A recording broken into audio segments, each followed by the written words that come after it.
Au cœur de la campagne anglaise du Kent se dresse un château qui fut autrefois le théâtre du pouvoir, de l'amour et de la trahison, et qui aujourd'hui attire des milliers de visiteurs venus chercher l'écho d'un passé qui refuse de s'éteindre complètement. Cette demeure fortifiée ne ressemble à aucune autre, car elle porte en elle une histoire qui dépasse largement ses murs de pierre et ses douves tranquilles.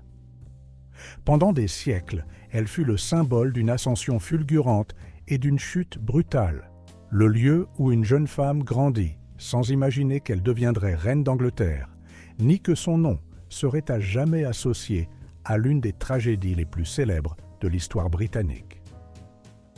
Pourtant, peu de gens s'arrêtent vraiment pour réfléchir à ce que signifiait vivre dans un lieu pareil, ni à tout ce qu'il fallut pour que ce château traverse les époques sans disparaître.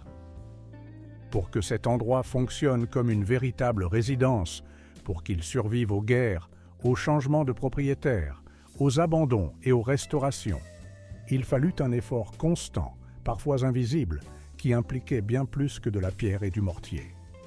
Il fallut des mains, des vies, des décisions, des sacrifices et une volonté de faire pour maintenir vivante une construction pensée pour impressionner et durer. Aujourd'hui, lorsque nous franchissons ces portes, nous admirons les jardins impeccables, les salles richement décorées et les portraits anciens accrochés aux murs. Mais combien d'entre nous se demandent vraiment ce qu'il en coûta, humainement parlant, pour que tout cela soit possible? 3 questions demeurent, comme des échos persistants qui traversent les siècles. Comment une famille de petite noblesse parvint-elle à s'élever jusqu'aux plus hautes sphères du pouvoir royal, et quel prix réel dut-elle payer pour cette ambition démesurée? Qui furent ces personnes, souvent anonymes, qui vécurent, travaillèrent et moururent dans l'ombre de cette demeure sans jamais figurer dans les livres d'histoire? Et pourquoi, aujourd'hui encore, ce château fascine-t-il autant, au point que certains visiteurs affirment y ressentir des présences, entendre des murmures ou percevoir des ombres là où il ne devrait y avoir que du silence? Dans les minutes qui viennent, nous allons parcourir l'histoire documentée du château de Hever, celle que les archives nous permettent de retracer avec précision. Mais nous allons également réfléchir à ce que ce lieu représente vraiment au-delà des dates et des anecdotes touristiques. Nous allons tenter de comprendre comment une bâtisse de pierre peut devenir le réceptacle de tant de mémoires, de tant d'émotions et de tant de légendes. Si les histoires de châteaux, de dynasties royales et de destins tragiques vous intéressent, si vous aimez plonger dans les coulisses de l'histoire officielle pour y découvrir ce qui se cache derrière les façades, alors restez avec nous. Nous commençons. Officiellement, le château de Hever est classé comme monument historique de première importance en Angleterre. Situé dans le comté du Kent, à environ 50 km au sud-est de Londres, il s'agit d'une demeure fortifiée de style médiéval, dont les origines remontent au XIIIe siècle. La structure actuelle, avec son double pont-levis, ses douves encore en eau et son corps de logis central, fut principalement édifié au cours du XVe siècle. Les documents d'archives indiquent que la famille Boleyn acquit le château en 1462, lorsque Geoffrey Boleyn, lord-maire de Londres et riche marchand, acheta la propriété pour asseoir le statut social de sa lignée. C'est dans cette demeure que naquit, selon toute vraisemblance, Anne Boleyn, future deuxième épouse du roi Henri VIII d'Angleterre et mère de celle qui deviendrait la reine Élisabeth Ier. Le château est aujourd'hui ouvert au public. On y admire des collections de portraits Tudor, des meubles d'époque, des tapisseries rares et des jardins à l'italienne qui furent ajoutés au début du XXe siècle par un richissime homme d'affaires américain, à William Waldorf Astor, qui racheta le domaine alors tombé en désuétude et le restaura entièrement. Les brochures touristiques mettent en avant la beauté architecturale du lieu, son rôle dans l'histoire de la réforme anglaise et l'atmosphère romantique qui s'en dégage. Chaque année, des milliers de visiteurs viennent marcher dans les pas d'Anne Boleyn, photographier les douves, explorer les salles et imaginer ce que fut la vie dans ce château il y a 500 ans. Mais toute grande construction possède une histoire plus complexe, plus étendue que celle qui figure dans les guides et les panneaux explicatifs. Derrière la façade pittoresque et les jardins parfaitement entretenus se cache une réalité que l'on évoque rarement, celle du coût réel que représentait l'entretien d'une telle demeure à travers les siècles. Car si nous savons que le château de Hever fut le berceau d'une famille qui toucha au sommet du pouvoir avant de connaître une chute spectaculaire, nous savons moins ce qu'il fallut pour faire tourner cette maison au quotidien, pour nourrir ses habitants, chauffer ses salles immenses, réparer ses toitures, entretenir ses terres et assurer la continuité de son existence à travers les générations. Nous savons encore moins qui furent ces hommes et ces femmes, serviteurs, artisans, jardiniers, gardes, cuisiniers, qui permirent au château de fonctionner comme un véritable centre de pouvoir et de vie sociale. Leur nom ne figure dans aucun portrait, leur visage n'apparaît sur aucune tapisserie, et pourtant, sans eux, rien de tout cela n'aurait été possible. Et puis, il y a cette autre dimension, plus troublante encore, celle qui échappe aux documents officiels et qui appartient au domaine du ressenti, de la transmission orale, des témoignages répétés au fil du temps. Depuis des décennies, certains visiteurs et membres du personnel du château affirment avoir vécu des expériences étranges à Hever. Des bruits de pas dans des couloirs vides, des portes qui se ferment sans courant d'air, des silhouettes fugaces aperçues du coin de l'œil, une sensation de présence dans certaines pièces, surtout à la tombée du jour. Certains disent avoir ressenti une tristesse inexplicable en traversant telle ou telle salle.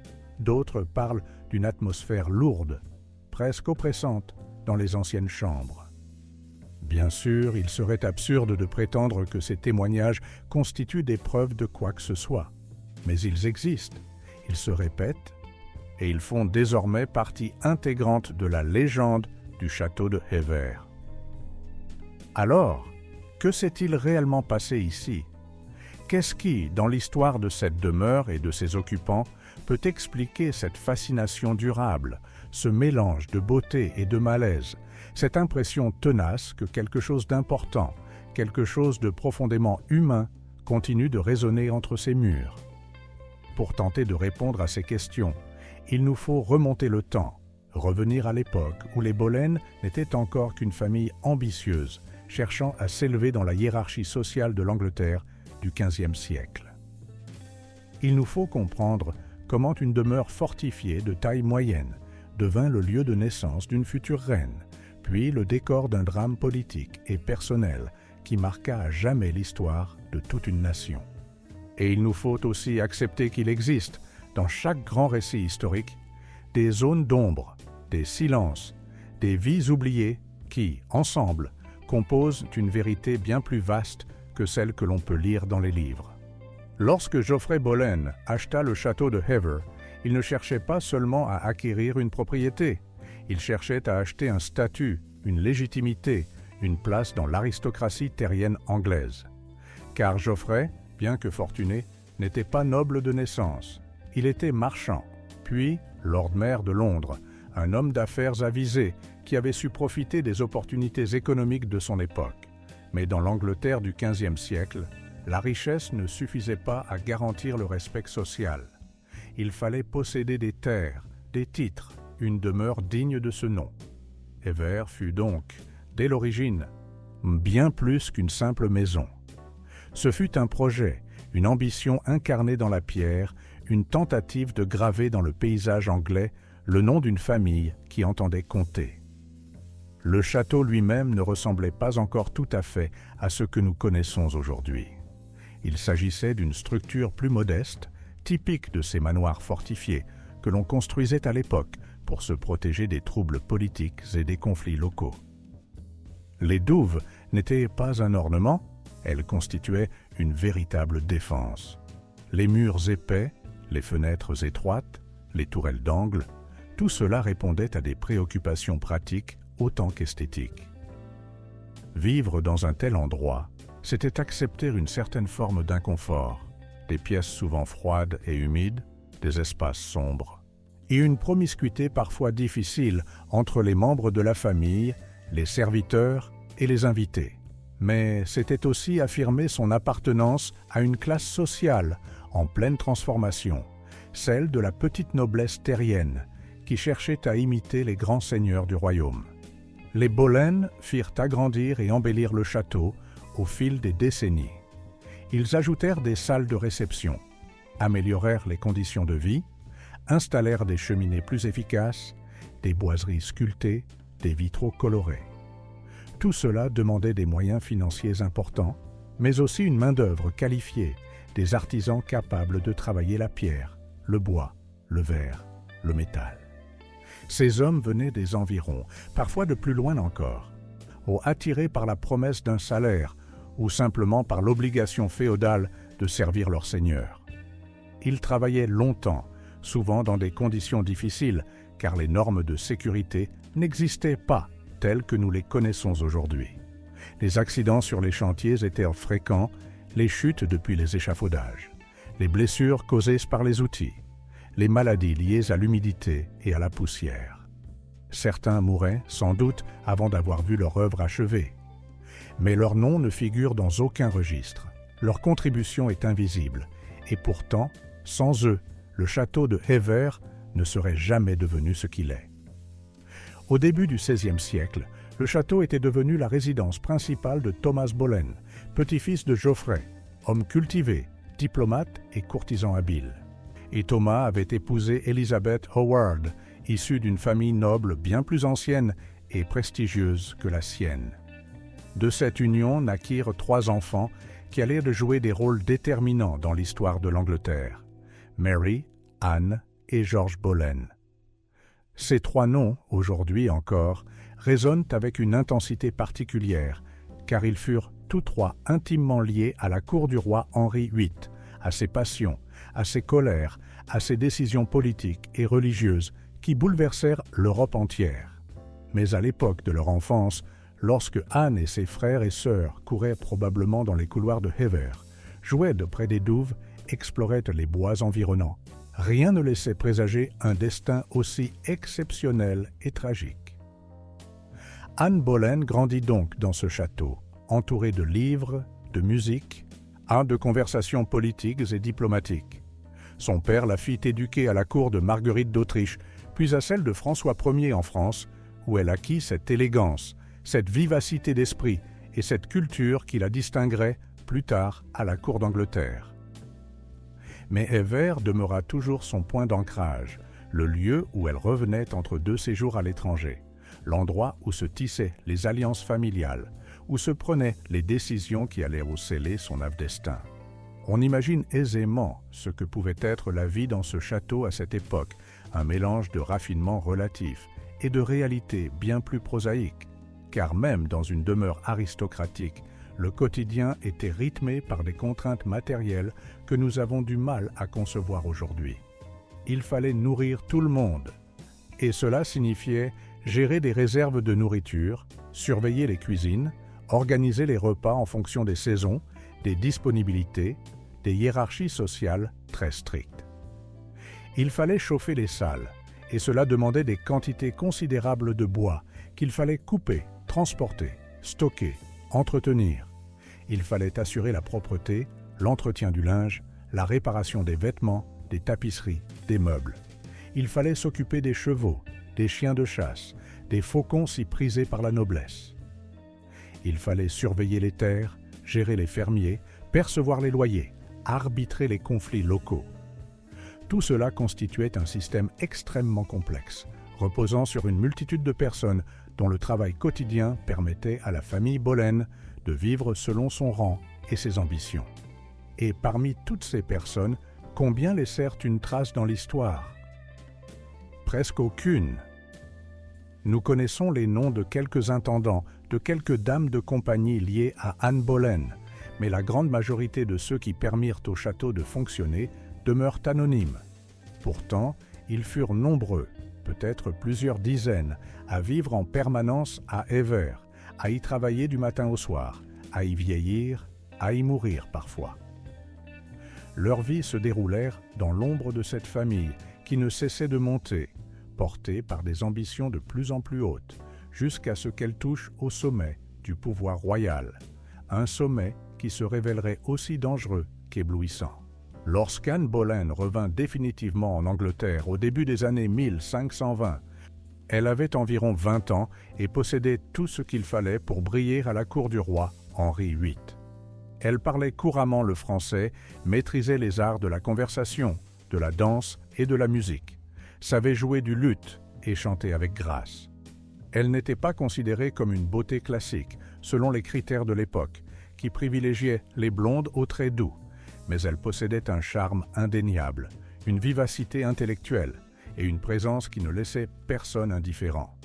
Elle rejoignit la cour en tant que dame de compagnie de la reine Catherine d'Aragon, première épouse du roi, et c'est là, dans les couloirs du palais, lors des fêtes et des cérémonies, qu'elle attira l'attention d'Henri VIII.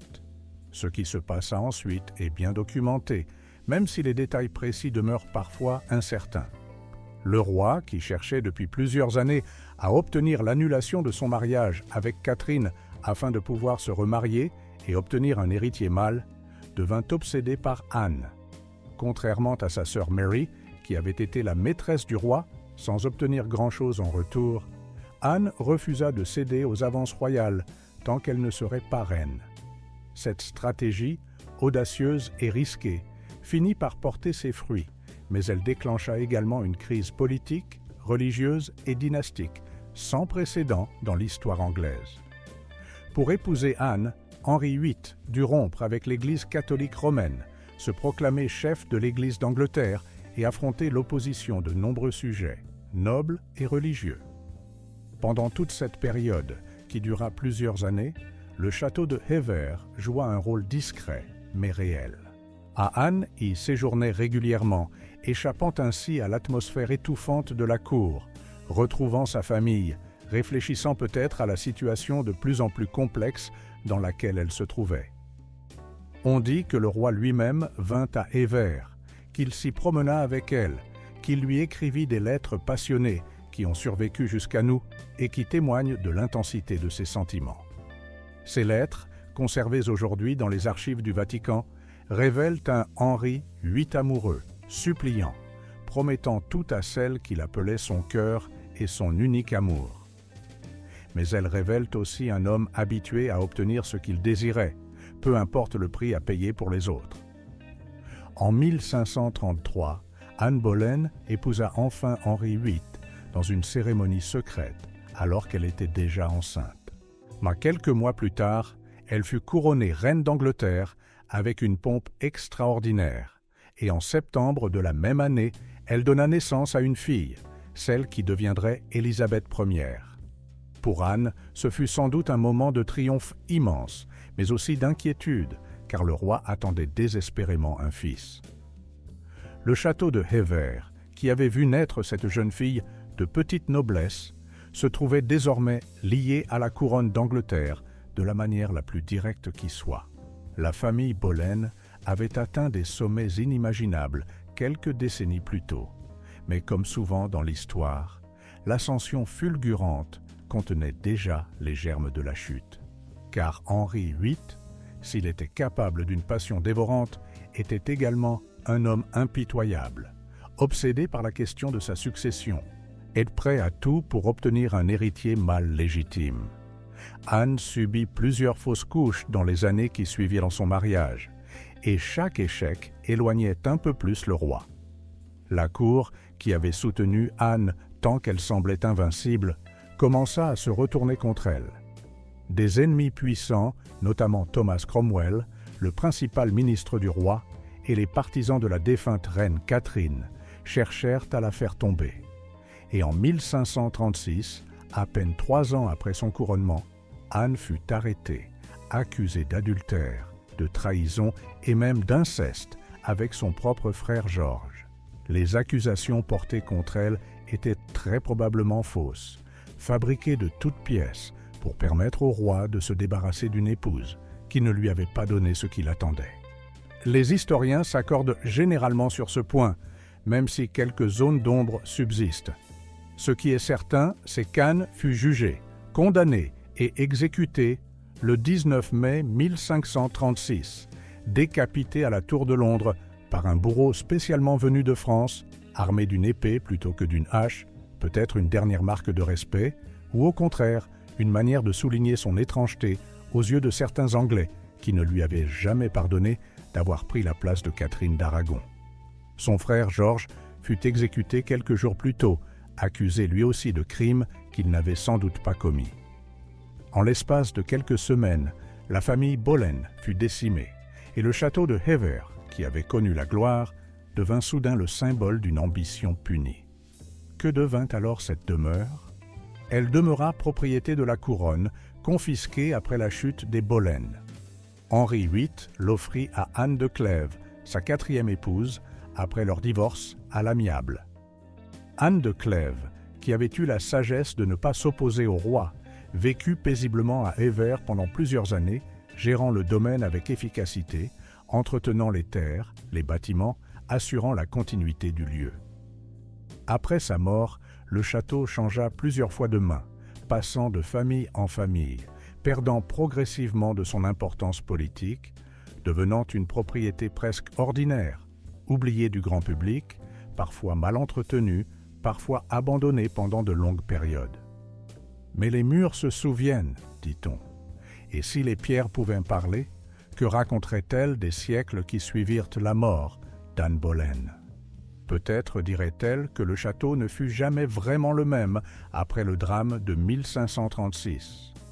Peut-être évoquerait-elle une atmosphère différente, plus lourde, comme si quelque chose d'invisible, mais de très réel, s'était déposé dans les couloirs, dans les chambres, dans les escaliers de pierre. Car c'est à partir de cette époque, semble-t-il, que commencèrent à circuler des histoires étranges à propos de Hever, des récits de domestiques effrayés, de visiteurs troublés, de phénomènes inexplicables qui se produisaient surtout la nuit, lorsque le château retrouvait son silence originel. Ces histoires ne figurent évidemment dans aucun document officiel de l'époque. Elles appartiennent à la tradition orale, à cette mémoire collective qui se transmet de génération en génération, souvent déformée, amplifiée, mais qui contient peut-être une part de vérité, ou du moins une vérité émotionnelle, celle du traumatisme laissé par des événements aussi violents que l'exécution d'une reine et de son frère. On racontait, paraît-il, qu'une silhouette féminine vêtue de blanc apparaissait parfois près des douves, à l'endroit exact où Anne avait l'habitude de se promener. On disait aussi que des bruits de pas résonnaient dans certaines pièces alors qu'il n'y avait personne, que des portes se fermaient toutes seules, que des courants d'air glacé traversèrent les couloirs sans raison apparente. Bien sûr, il serait facile de rejeter tout cela comme de simples superstitions, des inventions destinées à donner du relief à un lieu historique. Mais pourquoi ces histoires ont-elles persisté avec une telle constance, traversant les siècles sans jamais vraiment disparaître ? Pourquoi, aujourd'hui encore, des visiteurs et des employés du château rapportent-ils des expériences similaires, des sensations étranges, des perceptions fugaces qui les laissent troublés? Il serait présomptueux d'affirmer que ces témoignages prouvent l'existence de fantômes ou d'esprits, mais il serait tout aussi réducteur de les ignorer complètement, car ils font partie intégrante de l'histoire du lieu, de sa mémoire vivante, de la manière dont les gens ont ressenti et continuent de ressentir cet espace particulier. Au XVIIe siècle, le château de Hever appartenait à la famille Waldegrave, puis à la famille Midwaldo. Ses propriétaires successifs entretinrent tant bien que mal la demeure, mais sans jamais pouvoir lui redonner le lustre qu'elle avait connu du temps des Boleyn. Le bâtiment vieillissait, certaines parties tombaient en ruine, les toitures laissaient passer la pluie, les murs s'effritaient. Maintenir un château en bon état demande des sommes considérables, un effort constant, une vigilance de tous les instants. Et lorsque les moyens financiers manquent, la dégradation s'accélère de manière inexorable. Au XIXe siècle, Hever n'était plus qu'une ombre de ce qu'il avait été, une bâtisse pittoresque mais délabrée, visitée occasionnellement par des curieux attirés par le souvenir d'Anne Boleyn, mais qui n'avait plus aucun rôle politique ou social réel. Puis arriva William Waldorf Astor, millionnaire américain, homme d'affaires et collectionneur d'art, qui racheta le domaine en 1903. Astor était fasciné par l'histoire anglaise et particulièrement par l'époque Tudor. Il décida de restaurer entièrement le château, de lui redonner sa splendeur d'origine, voire de l'améliorer en y ajoutant des éléments que les Boleyn n'auraient jamais pu imaginer. Il fit venir des centaines d'ouvriers, des artisans spécialisés, des architectes, des paysagistes. Il fit creuser de nouveaux jardins, construire un village Tudor artificiel pour loger ses invités, installer des systèmes de chauffage et de plomberie modernes, tout en préservant l'apparence médiévale du lieu. Il acheta des collections entières de meubles, de tapisseries, de portraits, de sculptures qu'il disposa dans les salles pour recréer une atmosphère Tudor authentique. Cette restauration fut un projet colossal qui dura plusieurs années et coûta une fortune. Mais elle permit également de sauver Hever de la destruction totale, de préserver pour les générations futures un témoignage architectural et historique exceptionnel. Sans l'intervention d'Astor, le château aurait probablement continué à se dégrader, jusqu'à devenir inhabitable, peut-être même jusqu'à s'effondrer partiellement. Mais cette restauration posa également des questions que l'on se pose encore aujourd'hui.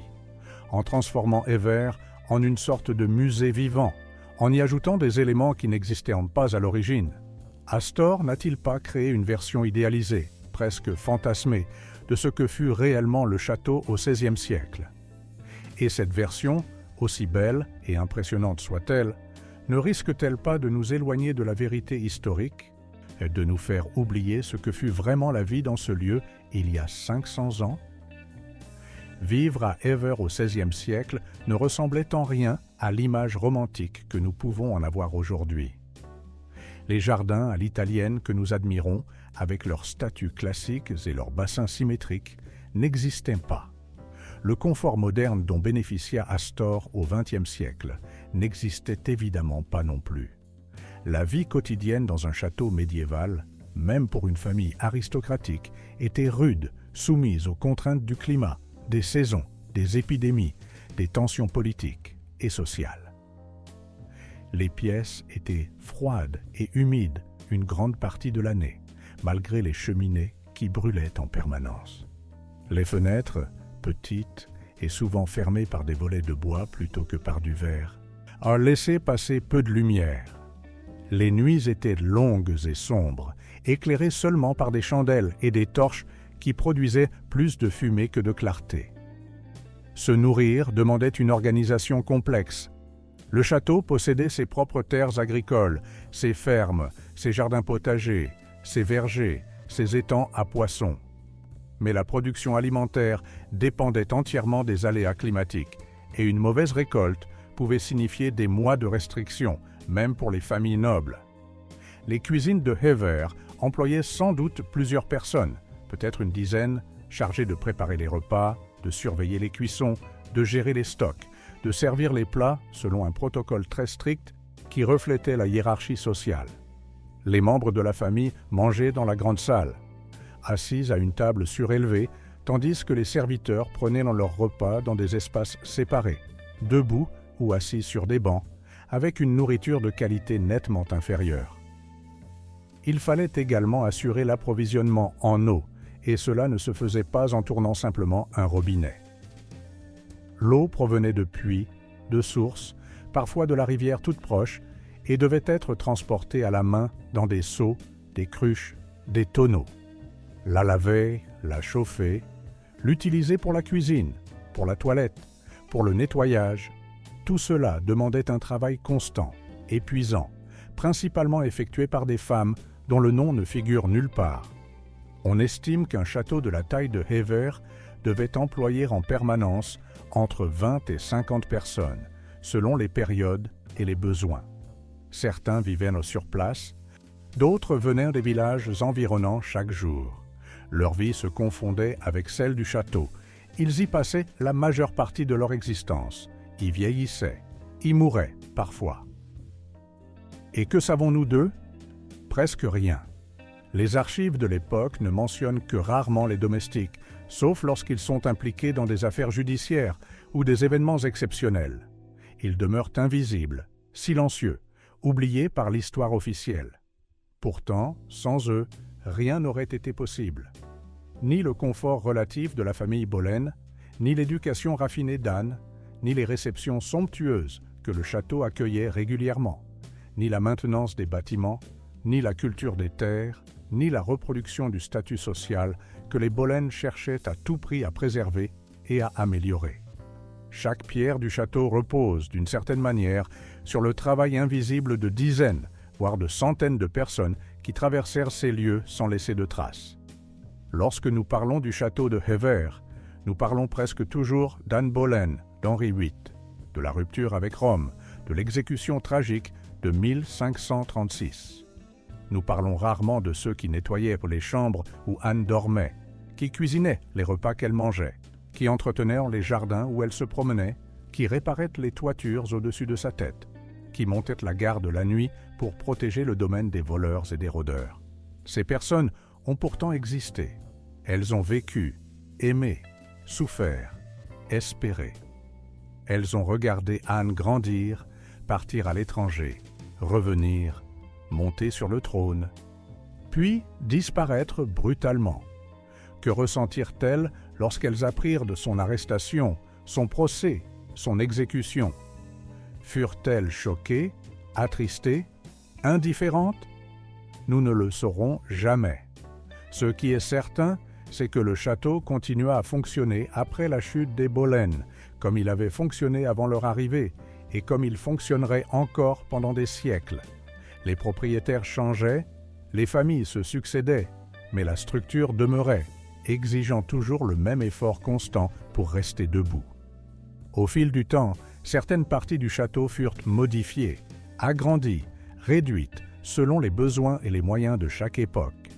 Des ailes entières furent ajoutées, puis démolies, des jardins redessinés, des douves asséchées, puis remises en eau. Chaque génération laissa sa marque, parfois visible, parfois complètement effacée par la suivante. Et à travers toutes ces transformations, les histoires de fantômes continuaient à circuler. Au XVIIIe siècle, un intendant du château aurait rapporté avoir vu, à plusieurs reprises, une femme vêtue de vêtements anciens traverser la galerie principale et disparaître dans un mur. Il décrivit cette apparition avec suffisamment de détails pour que son témoignage soit consigné dans une lettre conservée aux archives locales. D'autres témoignages similaires apparurent au fil des décennies, toujours fragmentaires, souvent teintés de scepticisme, mais suffisamment récurrents pour créer une légende persistante.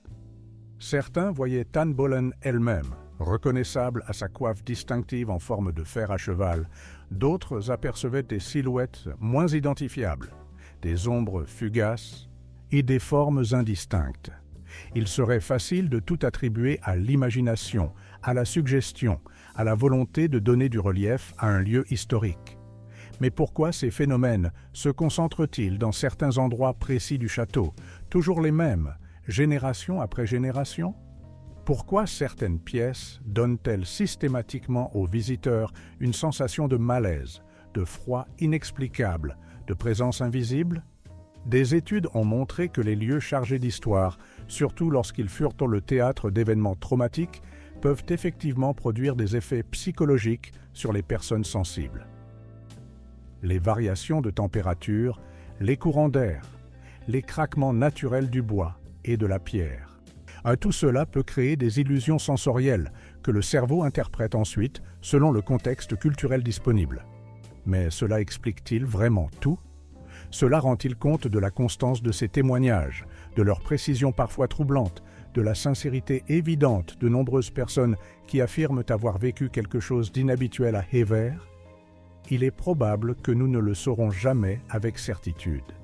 Ce qui est sûr, c'est que le château de Hever possède une atmosphère particulière, une densité émotionnelle que peu de visiteurs peuvent ignorer complètement. Même ceux qui n'accordent aucun crédit aux histoires de fantômes admettent souvent ressentir quelque chose d'unique en franchissant ses portes. Une impression difficile à définir, comme si le passé y était plus présent qu'ailleurs, plus tangible, plus proche. Lorsque William Waldorf Astor entreprit sa grande restauration au début du XXe siècle, il dut faire face à des défis considérables. Le château était dans un état de délabrement avancé. Certaines parties menaçaient de s'effondrer. Les toitures étaient trouées, les murs fissurés, les planchers pourris. Il fallut tout reprendre, pierre par pierre, poutre par poutre, en respectant autant que possible les techniques de construction d'origine, tout en intégrant des améliorations modernes invisibles pour préserver l'illusion d'authenticité. Ce fut un travail titanesque qui mobilisa des centaines d'ouvriers pendant plusieurs années. Et là encore, combien d'entre eux laissèrent leur nom dans l'histoire? Combien furent blessés sur le chantier, victimes d'accidents qui, même au XXe siècle, demeuraient fréquents dans ce type de travaux? Nous ne le savons pas précisément, mais nous savons que les chantiers de restauration de cette ampleur comportaient toujours des risques. Les ouvriers travaillaient en hauteur, manipulaient des charges lourdes, utilisaient des outils dangereux, respiraient des poussières toxiques. Les normes de sécurité, même si elles commençaient à exister, n'étaient pas aussi strictes qu'aujourd'hui. Il est donc probable que certains payèrent de leur santé, voire de leur vie, cette volonté de redonner à Hever sa splendeur passée.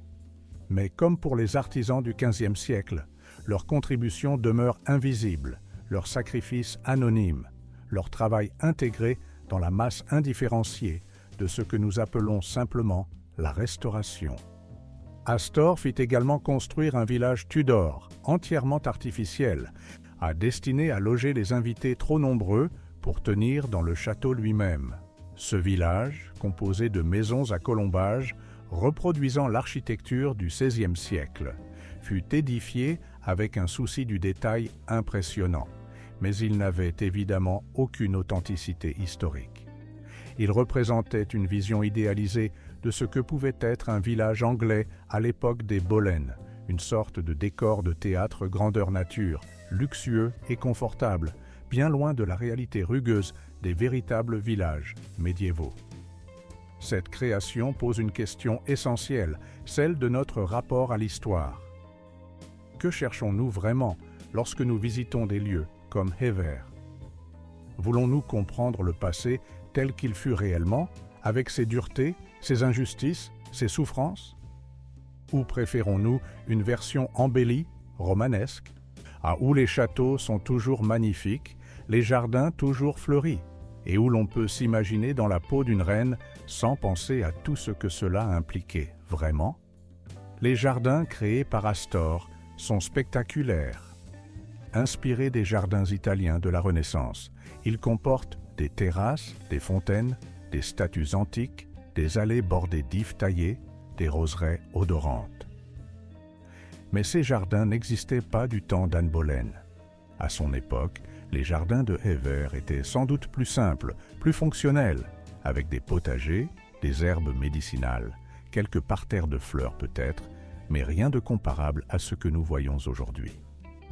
En créant ces jardins somptueux, Astor a donc ajouté une couche supplémentaire à l'histoire du château. Une couche qui n'appartient ni au Moyen-Âge, ni à la Renaissance, mais au XXe siècle et à sa manière particulière de concevoir le patrimoine historique. Et pourtant, ces jardins contribuent indéniablement à la magie du lieu. Ils créent une atmosphère de paix, de beauté, de contemplation qui contraste étrangement avec le drame historique qui se joue ici. Lorsque nous nous promenons le long des bassins, sous les arcades couvertes de glycines, devant les sculptures romaines importées d'Italie, nous sommes transportés dans un univers qui n'a jamais vraiment existé, un mélange de plusieurs époques, de plusieurs rêves, de plusieurs visions de ce que devrait être un château idéal. Est-ce une falsification de l'histoire? Ou simplement une autre manière de raconter le passé? Une manière qui intègre nos propres désirs, nos propres projections, notre propre besoin de beauté et de sens? Aujourd'hui, le château de Hever attire chaque année des dizaines de milliers de visiteurs venus du monde entier. Certains sont des passionnés d'histoire Tudor, capables de réciter les dates exactes du règne d'Henri VIII et de nommer toutes ses épouses dans l'ordre. D'autres viennent simplement par curiosité, attirés par la beauté du lieu, par sa réputation, par l'envie de passer une journée agréable dans un cadre exceptionnel. D'autres encore cherchent quelque chose de plus mystérieux, une connexion avec le passé, une émotion particulière, peut-être même une rencontre avec l'inexplicable. Car la réputation de Hever en tant que château hanté s'est considérablement renforcée au cours des dernières décennies et alimentée par des témoignages toujours plus nombreux et par l'intérêt croissant du public pour le paranormal. Les employés du château, ceux qui y travaillent quotidiennement, sont souvent les mieux placés pour témoigner de l'atmosphère particulière qui règne dans certains endroits. Plusieurs d'entre eux ont confié, au fil des années, avoir vécu des expériences troublantes. Une guide touristique raconte avoir entendu, à plusieurs reprises, des bruits de pas dans la galerie des portraits, alors qu'elle était seule dans cette partie du château. Un gardien affirme avoir ressenti, dans l'une des anciennes chambres, une présence si forte qu'il a préféré quitter la pièce immédiatement. Une femme de ménage dit avoir vu, un matin très tôt, une silhouette féminine vêtue de blanc descendre lentement l'escalier principal, puis disparaître sans un bruit. Ces témoignages ne prouvent rien, bien sûr, mais ils témoignent d'une réalité subjective, celle d'un lieu qui continue à produire des effets sur ceux qui le fréquentent. Les visiteurs, eux aussi, rapportent régulièrement des sensations étranges. Certains disent avoir ressenti un froid intense dans des pièces pourtant chauffées. D'autres mentionnent une impression d'être observés, suivie une sensation de malaise diffus qui disparaît dès qu'ils sortent du château. Quelques-uns affirment avoir capturé, sur leurs photographies, des anomalies inexplicables, des formes floues, des traînées lumineuses, des visages à peine perceptibles dans les reflets des miroirs ou des vitres. Là encore, il serait facile de tout attribuer à des défauts techniques, à des jeux de lumière, à l'autosuggestion. Mais la constance de ces témoignages, leur similarité d'une personne à l'autre, même lorsque ces personnes ne se connaissent pas et n'ont pas échangé leurs impressions, mérite peut-être qu'on s'y attarde. Que se passe-t-il réellement dans ce château ? Existe-t-il vraiment quelque chose qui dépasse notre compréhension rationnelle du monde, une forme de mémoire résiduelle, une empreinte laissée par les événements traumatiques du passé ? Ou bien sommes-nous simplement face à un phénomène psychologique classique, où la connaissance préalable de l'histoire du lieu influence notre perception et nous rend plus sensibles à des détails que nous ignorerions ailleurs ? Les scientifiques qui étudient de ces questions ont proposé plusieurs hypothèses. Certains parlent d'infrasons, ces sons de très basse fréquence, imperceptibles à l'oreille humaine, mais capables de provoquer des sensations d'anxiété, de malaise, voire des hallucinations visuelles. Les vieux bâtiments, avec leurs structures complexes, leurs courants d'air, leurs vibrations naturelles, peuvent effectivement produire de tels infrasons. D'autres chercheurs évoquent les champs électromagnétiques, qui varient selon la configuration des lieux et qui peuvent, eux aussi, affecter le cerveau humain de manière subtile, créant des impressions de présence, des modifications de l'humeur, des perceptions inhabituelles. Il existe également une dimension culturelle évidente. Nous savons que nous visitons un château associé à une histoire tragique. Nous connaissons le destin d'Anne Boleyn. Nous avons entendu parler des fantômes de Hever avant même d'y mettre les pieds. Cette connaissance préalable conditionne notre expérience, nous rend plus attentifs à certains détails, plus enclins à interpréter tel bruit ou telle sensation dans un sens particulier. Tout cela est vrai, et pourtant, cela n'épuise pas la question. Car il existe des témoignages de personnes qui visitèrent le château sans rien savoir de son histoire, sans avoir entendu parler de fantômes, et qui ressentirent néanmoins quelque chose d'inhabituel. Il existe des cas d'enfants, en bas âge, qui manifestèrent un comportement étrange dans certaines pièces, sans qu'on puisse invoquer une connaissance préalable ou une suggestion culturelle. Il existe des animaux, chiens ou chevaux, qui refusèrent catégoriquement d'entrer dans certaines parties du château, et manifestant des signes évidents de peur ou d'agitation. Tout cela ne constitue pas une preuve au sens scientifique du terme, mais cela suggère qu'il se passe peut-être quelque chose de plus complexe que nous ne le pensons, quelque chose qui échappe encore à notre compréhension complète. Et puis, il y a cette question essentielle, celle qui traverse toute l'histoire de Hever et qui dépasse largement le débat sur l'existence ou non des fantômes. Quelle mémoire voulons-nous préserver? Quelle histoire voulons-nous raconter?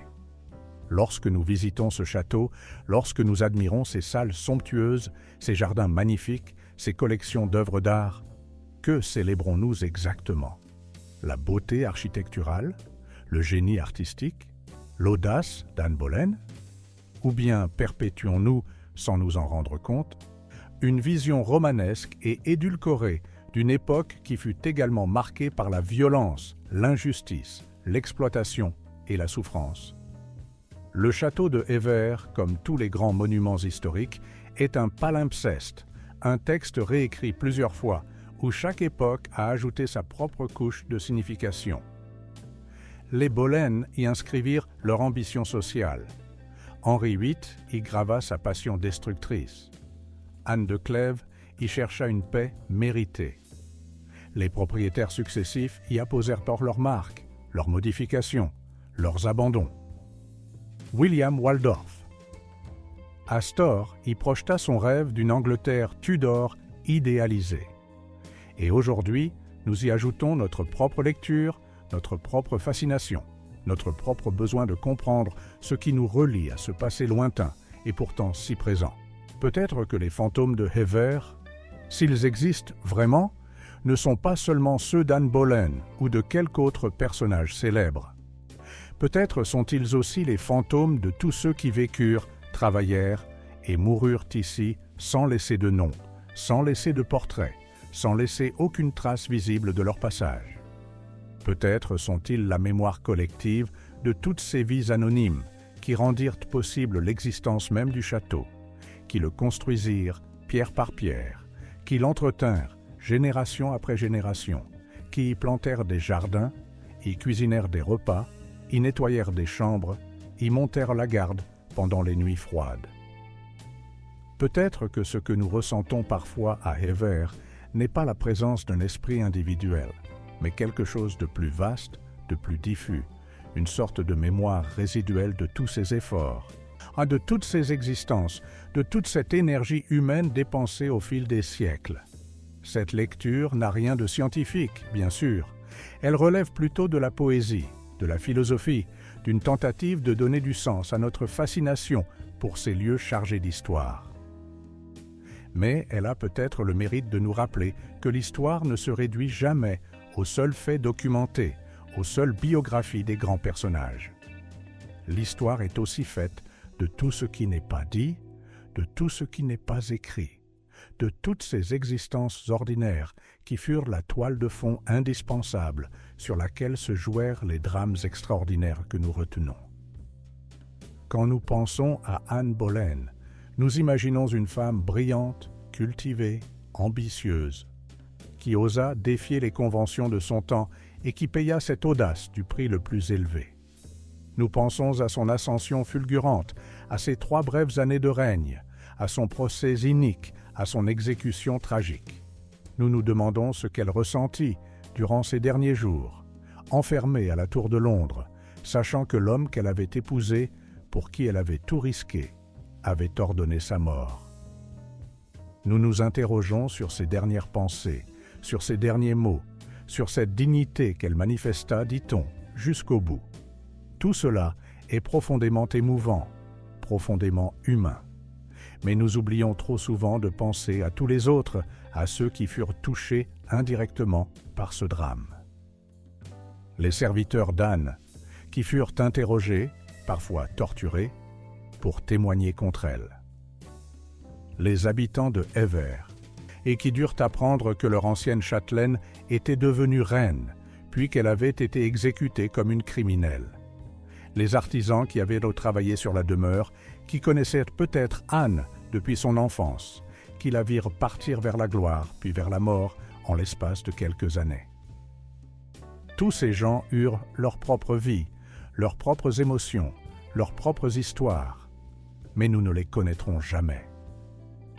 Et c'est peut-être cela, finalement, qui rend le château de Hever si fascinant et si troublant à la fois. C'est cette conscience diffuse que derrière chaque pierre, derrière chaque porte, derrière chaque mur, il y a des milliers d'histoires que nous ne connaîtrons jamais, des milliers de vies qui se sont déroulées ici, qui ont laissé leur empreinte invisible, qui continuent peut-être, d'une manière ou d'une autre, à habiter ce lieu. C'est cette sensation vertigineuse de se tenir à l'intersection du passé et du présent, dans un espace où le temps semble plus épais, plus dense, plus chargé de sens qu'ailleurs. Lorsque nous quittons le château de Hever, après avoir parcouru ses salles, admiré ses collections, flâné dans ses jardins, nous emportons avec nous une impression complexe, faite d'émerveillement et de mélancolie. Nous avons touché quelque chose qui dépasse largement notre propre existence, quelque chose qui nous relie à des siècles d'histoire humaine, avec tout ce que cela comporte de grandeur et de misère. Nous avons peut-être compris, de manière intuitive, que les châteaux ne sont pas seulement des monuments architecturaux, mais des lieux de mémoire vivante, et des espaces où le passé continue à dialoguer avec le présent, où les morts parlent encore aux vivants, non pas à travers des apparitions fantomatiques, mais à travers la simple persistance des lieux eux-mêmes. Cette demeure qui vit naître Anne Boleyn ne fut ni un monstre, ni une victime. Elle fut le résultat d'une époque, d'une forme particulière, de comprendre le pouvoir, la richesse, le statut social et le désir de laisser une trace durable dans le monde. Elle fut construite par l'ambition d'une famille qui cherchait à s'élever. Elle fut habitée par des hommes et des femmes ordinaires et extraordinaires. Elle fut le théâtre de moments de joie et de moments de tragédie. Elle survécut à ceux qui la construisirent, à ceux qui y vécurent, à ceux qui la possédèrent. Et aujourd'hui encore, elle se dresse au milieu de la campagne anglaise. Témoin silencieux de tout ce qui fut, de tout ce qui aurait pu être, de tout ce que nous avons oublié. Les maisons survivent aux personnes. Elles demeurent longtemps après que les voix se sont tues, que les rires se sont éteints, que les pas ont cessé de résonner dans les couloirs. Elles nous rappellent, avec une évidence parfois brutale, combien notre passage sur cette terre est bref, combien nos ambitions sont éphémères, combien nos certitudes sont fragiles. Mais elles nous rappellent aussi que nous faisons partie d'une chaîne ininterrompue de vies humaines, que nos existences s'inscrivent dans une continuité qui nous dépasse, que chaque geste que nous posons, chaque décision que nous prenons, chaque pierre que nous posons, peut avoir des conséquences bien au-delà de ce que nous imaginons. Anne Boleyn ne pouvait pas savoir, lorsqu'elle jouait enfant dans les jardins de Hever, qu'elle deviendrait reine d'Angleterre. Elle ne pouvait pas savoir que son mariage provoquerait une rupture religieuse majeure qui changerait le cours de l'histoire européenne. Elle ne pouvait pas savoir que sa fille Élisabeth régnerait pendant 45 ans et transformerait l'Angleterre en une puissance mondiale. Elle ne pouvait pas savoir que son nom, 5 siècles plus tard, serait encore connu, que son histoire serait encore racontée, que le château où elle grandit attirerait des visiteurs venus de tous les continents. Tout ce qu'elle savait, c'est qu'elle vivait dans un monde où les femmes avaient peu de pouvoir et qu'elle tenterait, coûte que coûte, d'en obtenir un peu. Elle réussit pendant un temps très bref. Puis elle échoua, de la manière la plus absolue et la plus terrible qui soit. Mais son échec même devint une légende, et cette légende donna au château de Hever une aura qui ne s'est jamais vraiment dissipée. Aujourd'hui, lorsque nous marchons dans ces lieux, nous ne marchons pas seulement sur des dalles de pierre posées il y a des siècles. Nous marchons aussi sur les traces invisibles de toutes ces vies, de tous ces destins, de tous ces espoirs et de toutes ces tragédies qui se sont entremêlées ici.